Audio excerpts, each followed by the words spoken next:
All right, so before we get started, I'm gonna give you guys kind of a background of who I am and kind of the opportunities I've been able to do post-college, and then we'll jump right into it. So I went to college, I got 2 degrees, 0 debt, yay. And I have been able to travel the world. I think it's been about 2.5 years since then. And I've been able to go to, let's see, Puerto Rico, Mexico. I've seen 13,000 miles of the US. I've seen from Quebec to Vancouver. I've been to Thailand, Malaysia, Singapore, Indonesia, Iceland, and then in September, we're headed to Italy to photograph a food tour, and then we're headed back to Southeast Asia. That'll be Laos, Vietnam, Cambodia, and I think the Philippines. And we'll probably end up going back to like Thailand and the rest, but that's besides the point. But after graduating college, there was kind of 3 keys that I really put into place that really helped me kind of get to where I am today. This is something that's for normal people, right? This isn't the, I left a Fortune 500, I have a ton of money stashed away. I'm fortunate in some way to be able to travel, right? This is the ground zero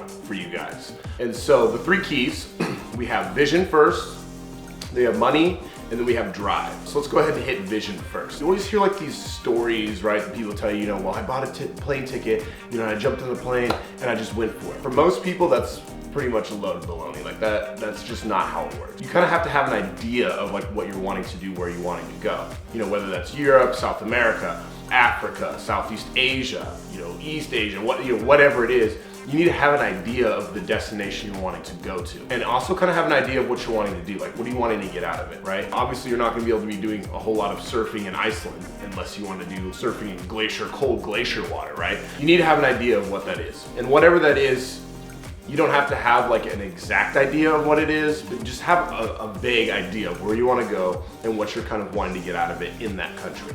All right, and that kind of brings us to the next point, is a lot of people have this mindset, and I think this is what really puts a lot of us behind, is everyone kind of has this mindset of, I'll do it tomorrow, I'll do it next week, I'll do it next month, next year, whatever. No. Part of having a vision is setting a time frame. I want numbers, right? So August 3rd, I'm leaving for Chiang Mai, Thailand, and on that trip, I'm gonna be there for a month. You've gotta set time frames for yourself. That is like one of the most important parts, because then once you set a date, then you're gonna feel obligated to start that date. And so what I really encourage you guys to do is, the first thing is figure out where you wanna go, then set a time frame, set a date, right? At the end of the summer, I wanna be out by this. By the middle of the summer, I wanna be doing this. By the end of my lease, I wanna be doing this. So set a time frame. Also in that, you wanna set goals, right? Goals are really important too. So setting goals, again, will have that kind of vision. We have money, and then we have drive as well. And in those, set some goals for that, right? How much money do I need? What is it gonna take me to get to the point to where I can make the money to be able to fulfill the vision? All right, so we get to talk about the fun one, money. That's usually the biggest out of the keys that people lack, right? Is Malik, I don't have any money. Malik, I'm a poor college student. Malik, I have this. Malik. Okay. So we're gonna talk about how to manage your money, right? That's the first and I would say the most important part about the whole money is managing it. This is for normal people, right? This is not for someone that has a ton of money, that's making good money, whatever. For me, I saved up a ton of money in college. I worked like 100 hours a week during the summers, and I just kept stashing away money. And I wasn't sure what I was gonna do. I turned down 3 job offers in San Francisco and New York to travel the world, right? But I didn't know what I was gonna do regardless, and so I just kept saving money. But for those that haven't had that opportunity yet, the most important thing is, I always tell people whenever they ask me like, hey, how do you make so much money? One, I don't make a lot of money. I just know how to manage it. And the first thing I tell people to do, pay the man first, right? The man is the mortgage, the man is the lease, the man is the phone bill, the car note, the insurance, whatever that is, right? Any reoccurring bill monthly, pay that first. Once you have all that paid, you're at least covered. You got a roof over your head and 2 hots and a cot. So first, pay the man. Secondly, you gotta stop eating out.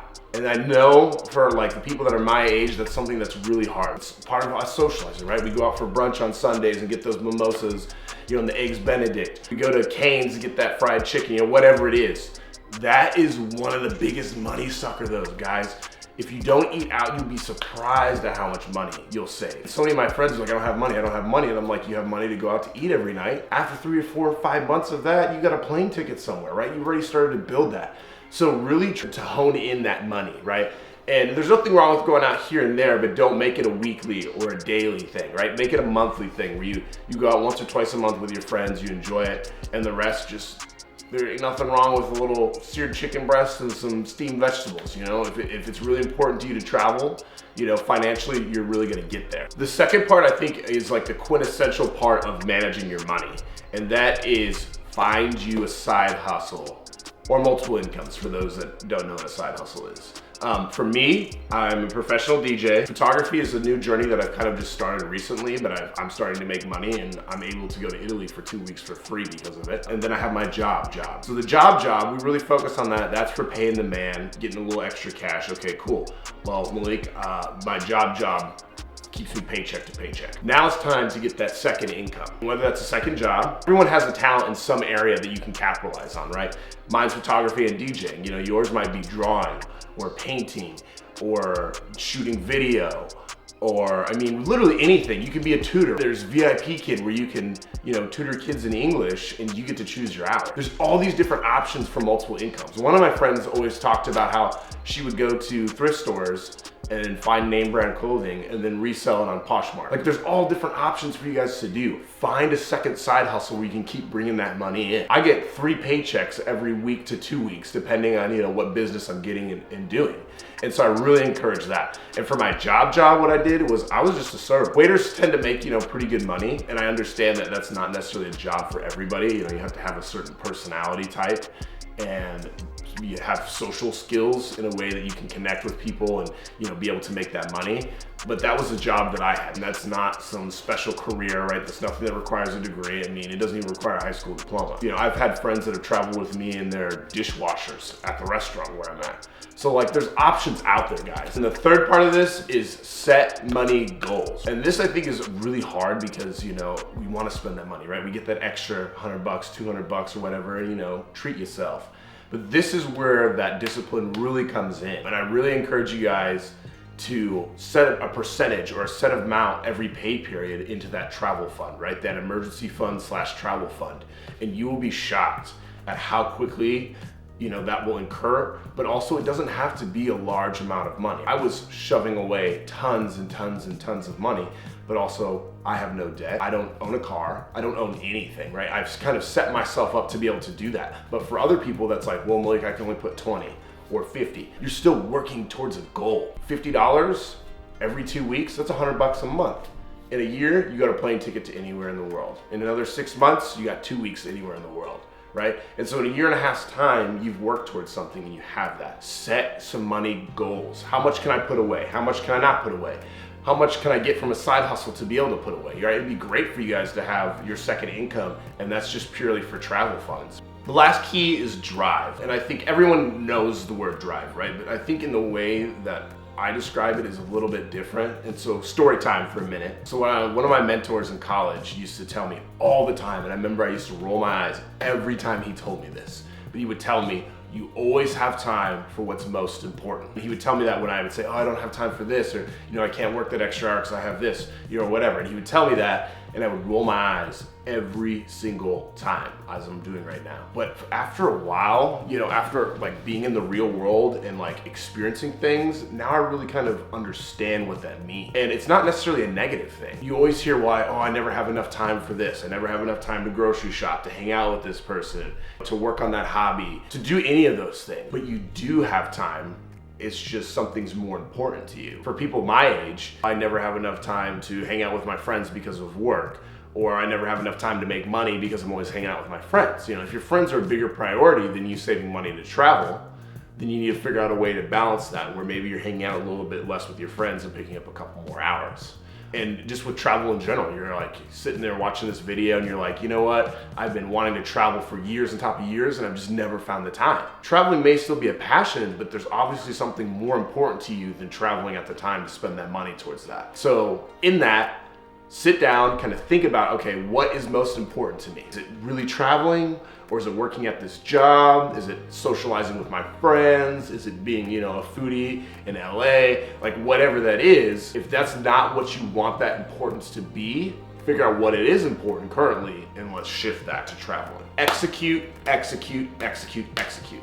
So this one really is the skeleton of the whole, all 3 keys. You gotta be able to execute. And the first 2 things that I always tell my friends that will kind of set it in stone for you to travel is get you one of these, all right?